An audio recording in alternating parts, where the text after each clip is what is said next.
Ever dreamed of buying a Tesla with Bitcoin or paying for your vacation with crypto? Today I'm showing you how crypto isn't just for trading, it's becoming real-world money. I've personally spent over $10,000 in crypto purchases last month, and I'll show you exactly how. This is the first of 6 videos in our series. I'm Crypto Eva for MemeFi. Picture this. You're traveling the world swiping a crypto card that works everywhere, buying anything from coffee to cars with your digital assets. This isn't science fiction, it's happening right now.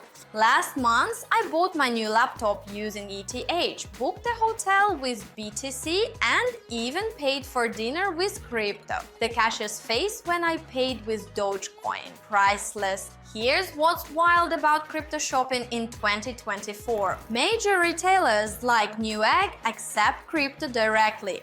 Over 75,000 products. Travel sites like Cheaper let you book flights with BTC. Saved me 5% on fees. Real estate deals worth millions happen in crypto daily. Even some restaurants now take digital payments. Luxury car dealers offering special crypto-only discounts. Online services from Netflix to Spotify accepting digital currencies. But before you start spending your crypto, there are 3 essential things you need. 1. A crypto-friendly wallet, hardware or software. 2. Knowledge of which platforms accept your coins. 3. Understanding of local regulations.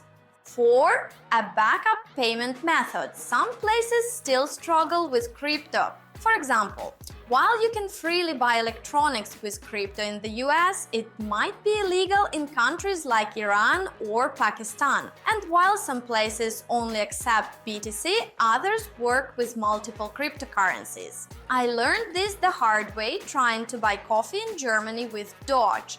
The best part? Shopping with crypto often means no bank fees, saved me $300 on international purchases. Instant transfers, no more waiting 3 to 5 business days. Global purchasing power, buy from any country. Privacy when needed, but still tax compliant. Special crypto-only discounts, up to 25% off on some sites. In our next video, we'll dive deep into the pros and cons of using crypto for shopping, including some risks that nobody talks about. Hit subscribe and tap the notification bell to catch our full series on crypto shopping. Drop a comment below. What would you buy first with your crypto?